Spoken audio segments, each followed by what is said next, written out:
Elena Salvatierra revint à la villa de la Moralera plus tôt que prévu, parce que la réunion caritative s'était terminée sans prévenir.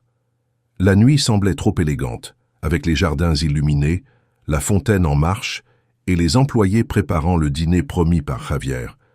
Elle entra par le côté sans attirer l'attention, portant son sac et une fatigue ancienne. Au rez-de-chaussée, elle entendit des rires, des verres que l'on disposait, et la voix ferme de Doña Mercedes donnant des ordres, comme si cette maison était le prolongement de son nom. Elena monta lentement les escaliers. Elle comptait changer de robe, respirer quelques minutes, puis redescendre avec le sourire poli que tout le monde attendait. En arrivant dans le couloir, elle remarqua que la porte de la chambre principale était entr'ouverte. Il y avait de la lumière, un parfum différent dans l'air et une valise beige ouverte près de l'armoire. Elle poussa la porte sans se presser, et le monde qu'elle connaissait sembla s'arrêter. Lucia Robles se tenait devant le miroir, portant le peignoir de soie crème d'Elena, celui qui avait ses initiales brodées sur la manche. Ses cheveux étaient encore humides, et sur la coiffeuse se trouvait un rouge à lèvres, une brosse et un flacon de parfum qui n'appartenaient pas à la maîtresse de maison. Dans l'armoire, 3 robes de Lucia étaient suspendues parmi les vêtements d'Elena, comme si quelqu'un avait réservé de l'espace pour un remplacement silencieux. Javier sortit de la salle de bain en ajustant sa chemise. Pendant un instant, son visage montra de la surprise, mais pas de regret. Sa première phrase vint à voix basse. « Tu es rentré trop tôt. » Elena entendit ces mots comme une confirmation. Il ne demanda pas si elle allait bien, il ne tenta pas d'expliquer. Il ne prononça pas son nom avec honte. Il regretta seulement que le plan ait été découvert avant le moment prévu. Lucia tenait la ceinture du peignoir, regardant Javier, comme si elle attendait l'autorisation d'occuper cette place. La pièce resta immobile. Elena regarda le lit fait, la coupe de vin, la boîte de chaussures neuve au sol, la valise ouverte, la photo de mariage. Ce n'était pas une négligence. C'était une installation. Quelqu'un n'était pas seulement entré dans sa chambre. Quelqu'un avait répété son remplacement. Javier fit un pas prudent. « Elena, ma mère est en bas. Il y a des invités. Ne fais pas de scène maintenant. » Elle tourna le visage vers lui, avec un calme qui semblait plus dangereux que n'importe quel cri. La scène était déjà prête avant que j'arrive. Puis elle regarda Lucia. « Tu peux garder ces mensonges, dit-elle, mais enlève mon peignoir avant de sortir de cette chambre. » Lucia se raidit. Elle ne s'attendait pas à cela. Peut-être s'attendait-elle à des larmes, à une dispute ou à une insulte. Le silence d'Elena lui retira tout rôle répété. Avec des mains hésitantes, elle dénoua la ceinture et retira la pièce, restant avec une robe sombre, trop élégante pour un hasard. Elena tendit la main. Dans ma main. Lucia remit le peignoir. Javier referma la porte avec une force contenue, comme s'il pouvait empêcher la vérité de descendre les escaliers. Elena plia soigneusement la soie, ouvrit le tiroir de la commode et en retira ses documents personnels, son passeport et la boîte en bois contenant les lettres de son père, Rafael Salvatierra. Elle prit une valise grise dans le dressing et y plaça le tout. Javier tenta de lui barrer le passage. « Nous parlerons demain. Cette maison n'a pas besoin de devenir une affaire de famille. » Elena baissa les yeux vers les doigts de Javier sur son chemin et dit seulement « Écarte-toi. » Il obéit, non par respect, mais parce qu'elle avait parlé comme quelqu'un qui ne demandait déjà plus la permission. Quand Elena apparut en haut de l'escalier, le murmure du dîner commença à mourir. La table était dressée pour 10 personnes avec des bougies, de la porcelaine, du pain coupé et du poisson au centre. Doña Mercedes leva les yeux. Elle vit d'abord la valise, puis le peignoir plié sur le bras d'Elena. Enfin, elle vit Javier et Lucia derrière elle, essayant de recomposer leur apparence. Personne ne demanda ce qui s'était passé. Ce fut la première réponse qu'Elena reçut. Mercedes inspira profondément. « Elena, ma chère, il n'est pas nécessaire de transformer un malentendu en spectacle. » Elena descendit 3 marches. « J'ai trouvé Lucia dans ma chambre, portant mon peignoir, avec une valise ouverte près de mon armoire. Une cousine de Javier porta la main à sa bouche. Un oncle détourna les yeux. Carmen, la gouvernante, resta immobile près du buffet, pâle, avec une carafe d'eau. Mercedes ne regarda pas Lucia. Elle regarda Javier, et dans ce geste, Elena vit du calcul, non de la surprise. « Les mariages traversent des nuits difficiles, dit Mercedes. Les femmes discrètes ne détruisent pas les familles devant les invités. Elena posa le peignoir sur la valise. Les femmes discrètes apprennent aussi quand elles sont utilisées pour soutenir un mensonge. Javier devint blanc en entendant cela. Mercedes serra la serviette entre ses doigts. « N'oublie pas que cette villa porte le nom de mon fils. » La phrase traversa le salon comme un ordre ancien. Elena marcha jusqu'au plateau d'argent dans l'entrée, retira son alliance et la posa dessus. Le petit bruit du métal sembla plus fort que toutes les conversations de cette maison. « Vous en êtes certaine, Mercedes ?» demanda Elena. Avant que quelqu'un ne réponde, son téléphone vibra.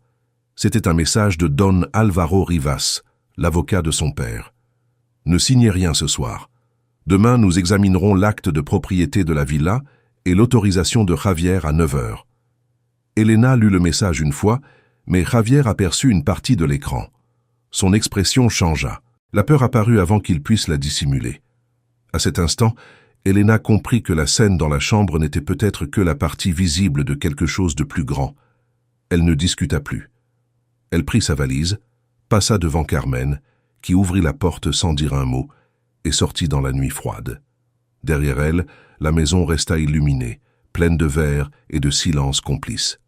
Javier demeura sur la marche de l'entrée, sans le courage de la suivre jusqu'à la voiture. Pendant le trajet jusqu'à l'appartement de son père, à Recoletos, Elena tint le peignoir sur ses genoux. Le tissu semblait lourd. Le téléphone vibra plusieurs fois. Javier appela. Mercedes écrivit « N'aggrave pas les choses ». Lucia n'envoya aucun message. Peut-être croyait-elle encore que l'absence d'explication la protégeait. Le portier de l'immeuble de Rafael Salvatierra reconnut Elena. Il lui remit la clé de secours avec discrétion et dit seulement que l'appartement était en ordre. Cette gentillesse faillit la faire s'effondrer. Parfois, la dignité venait de ceux qui ne devaient rien. À l'intérieur, l'air sentait les vieux livres et le bois fermé. Elena posa la valise près du canapé, le peignoir sur un fauteuil, et ouvrit la boîte contenant les lettres de son père. Dans l'une d'elles, Raphaël disait qu'une maison n'avait de valeur que lorsqu'elle protégeait le nom de ceux qui l'habitaient. Elena lut la phrase en silence. Puis elle ferma les yeux et se souvint de ce qu'elle avait ignoré. Javier présentant la villa comme une propriété de la famille Monté. Mercedes décidant des chambres et des invités, Lucia apparaissant dans les événements d'entreprise avec une familiarité excessive. Elle se souvint aussi du document que Javier avait placé devant elle une semaine plus tôt. Une simple autorisation pour accélérer les travaux d'entretien, avait-il dit. Mercedes avait ajouté que dans les familles sérieuses, les grandes décisions avaient besoin de main ferme. Elena ne l'avait pas signé parce qu'elle était épuisée. Maintenant, elle comprenait que cette fatigue l'avait sauvée. Le lendemain matin, à 9 heures précises, Don Alvaro arriva avec un dossier bleu foncé. Il n'apporta pas de paroles de consolation, il apporta des papiers. Avant Javier, dit-il, souvenez-vous, la villa de la Moraleja n'a jamais appartenu au Monté. Elena resta immobile, la main appuyée sur le bord de la table. Don Alvaro ouvrit le dossier et étala les copies avec méthode. Sur la première page apparaissait son nom complet, Elena Salvatierra, suivi de la description de la propriété, du fonds familial et des clauses créées par Raphaël avant le mariage. Javier n'avait qu'une autorisation limitée pour engager des travaux d'entretien, approuver des événements et discuter avec des fournisseurs. Rien de plus. L'avocat indiqua une autre feuille. Voici le document qu'il voulait que vous signiez. Elena reconnut le papier, le même langage élégant, les mêmes phrases rassurantes. Sauf que maintenant, Alvaro lisait entre les lignes. Avec cette autorisation, Javier pourrait utiliser la villa comme garantie de réputation dans des négociations liées au projet Costa Serena, une opération millionnaire à Malaga. Il ne serait pas propriétaire de la maison, mais il pourrait la présenter comme faisant partie de la solidité patrimoniale des Monté. Elena sentit un froid lent. Alors la nuit d'hier ne concernait pas seulement Lucia. Alvaro retira ses lunettes. Je ne peux pas affirmer l'intention sans preuve, mais la chronologie est préoccupante. D'abord la pression pour obtenir la signature, puis sa présence dans la chambre, puis votre départ devant la famille. Si vous aviez semblé incontrôlable, toute votre résistance aurait été traitée comme un caprice. Elena regarda le peignoir posé sur le fauteuil. La soie crème ne semblait déjà plus seulement une humiliation. Elle ressemblait à une pièce placée sur un échiquier. À la villa, ce même matin, Lucia tenta d'ouvrir la chambre principale avec une carte magnétique. La lumière rouge clignota 2 fois. La porte ne s'ouvrit pas. Elle passa de nouveau la carte avec plus de force, comme si la maison pouvait obéir par insistance. Rien ne se passa. Carmen apparut dans le couloir, portant des serviettes blanches. « Ouvrez-moi » ordonna Lucia. Carmen garda sa posture. « Je ne peux pas, mademoiselle. La chambre principale ne s'ouvre que sur ordre de Madame Elena. » Lucia tourna le visage, offensée par le traitement. Elle descendit au salon à pas rapides et trouva Javier près de la table du petit déjeuner sans toucher à sa tasse. Mercedes était assise, impeccable, lisant des messages sur son téléphone. « Tu avais dit que ce serait réglé, » dit Lucia. Javier se frotta le front. « Pas maintenant. » Mercedes posa son téléphone. « Les scandales ne servent que lorsqu'on peut en contrôler la fin. » La phrase resta suspendue dans l'air. Javier leva immédiatement les yeux. Lucia aussi. Mercedes comprit trop tard qu'elle avait révélé plus qu'elle ne le voulait, mais elle ne recula pas. « Ton erreur, Javier, a été de laisser Elena tout découvrir avant la signature. » Le silence devint lourd. Lucia mit sa colère de côté un instant. Elle ne semblait pas effrayée d'avoir participé à la scène, mais de comprendre qu'elle avait peut-être elle aussi été utilisée. Javier ne répondit pas. L'absence de réponse en disait assez. Dans l'appartement de Recoletos, Elena reçut un appel de Carmen. La gouvernante parlait doucement. « Madame, excusez-moi de vous déranger, je dois vous dire quelque chose. » Elena marcha jusqu'à la fenêtre. « Dites-moi. » Carmen raconta que, quelques jours auparavant, elle avait vu Javier et Mercedes entrer dans la bibliothèque avec un dossier bleu. La porte n'avait pas bien fermé. Elle avait entendu des mots isolés. Autorisation étendue, transition de la maison, ne pas laisser Elena lire seule. Puis la phrase de Mercedes, si elle se sent remplacée, elle partira avant de poser des questions. Elena ferma les yeux. Ce qui faisait mal n'était plus seulement le cœur, c'était comprendre la précision. « Y a-t-il des caméras ?» demanda-t-elle. « À l'entrée de la bibliothèque et près du couloir principal, oui. » Quelques minutes plus tard, Carmen avertit que Lucia avait de nouveau tenté d'entrer dans la chambre.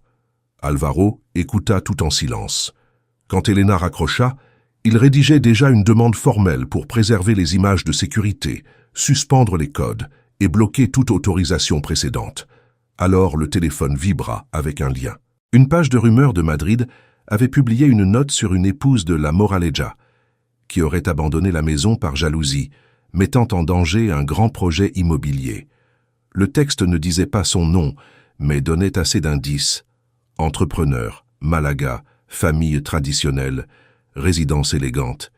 Elena lut une fois, puis encore une autre. « Ils veulent que je paraisse instable. » Alvaro acquiesça. « Ils veulent contrôler l'histoire avant que vous ne contrôliez les documents. » Elle retourna le téléphone face contre la table.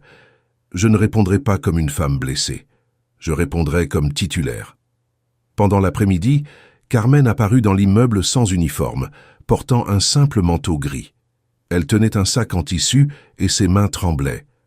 Dans l'appartement, elle sortit une petite clé USB enveloppée dans un mouchoir. « J'ai obtenu les images, » dit-elle. « J'ai dit au technicien qu'il y avait une panne dans le système. » Alvaro connecta le fichier à l'ordinateur. Le premier enregistrement montrait Javier remettant une carte à Lucia dans le couloir. Elle entrait dans la chambre principale sans hésiter. Peu après, Mercedes passait, regardait par la porte ouverte et continuait son chemin, comme quelqu'un vérifiant un détail d'un plan. Le deuxième enregistrement, datant de 3 jours plus tôt, montrait Javier et Mercedes dans la bibliothèque avec le dossier bleu. Le troisième montrait Lucia essayant d'ouvrir la chambre le matin, déjà après le départ d'Elena. Elena ne pleura pas. Elle resta debout, derrière la chaise, regardant les images comme quelqu'un qui assiste à l'enterrement d'une naïveté. Alvaro ouvrit un autre fichier trouvé dans le matériel remis par Carmen. C'était une présentation de Costa Serena. Sur la 3e page, la villa apparaissait illuminée, avec la phrase « Résidence Montes, symbole de stabilité patrimoniale ». Elena lut lentement. La maison de son père, le nom d'une autre famille, le mensonge habillé en confiance. « Maintenant, nous avons plus qu'une crise domestique, » dit Alvaro. « Nous avons un usage abusif d'images, une possible pression documentaire et une narration publique planifiée. » Elena regarda l'ancienne clé de l'appartement, puis la lettre de Raphaël. Elle pensa à tous les dîners où elle avait souri en silence pendant que Mercedes occupait le bout de la table. Elle pensa à Javier recevant des compliments pour un héritage qui n'était pas le sien. Elle pensa à elle-même, appelant prudence ce qui était de l'amour, alors qu'en vérité, c'était la peur de paraître ingrate. Le soir, un message de Mercedes arriva. « Viens dîner demain, sans avocat. Il y a des choses qui se règlent en famille. » Elena montra l'écran à Alvaro. Il ne lui dit pas quoi faire. Il demanda seulement « Voulez-vous y aller ?»« Je le veux », répondit Elena. « Mais pas comme avant. » Elle écrivit une réponse courte. « J'irai, mais je n'irai pas seule. » Le soir suivant, la villa de la Moraleja était de nouveau illuminée. Mercedes avait fait préparer la porcelaine, les fleurs blanches et le vin, comme si la beauté de la table pouvait domestiquer la vérité. Eduardo Herrera, associé principal de Costa Serena, était également présent. Sa présence n'était pas de l'affection, c'était de la pression. Lucia arriva avec une tenue vert foncé et une expression calculée. Mercedes la plaça loin du bout de la table. Javier apparut avec une serviette en cuir. À l'intérieur, il y avait un accord de confidentialité et une proposition pour maintenir sa gestion de la villa pendant 90 jours.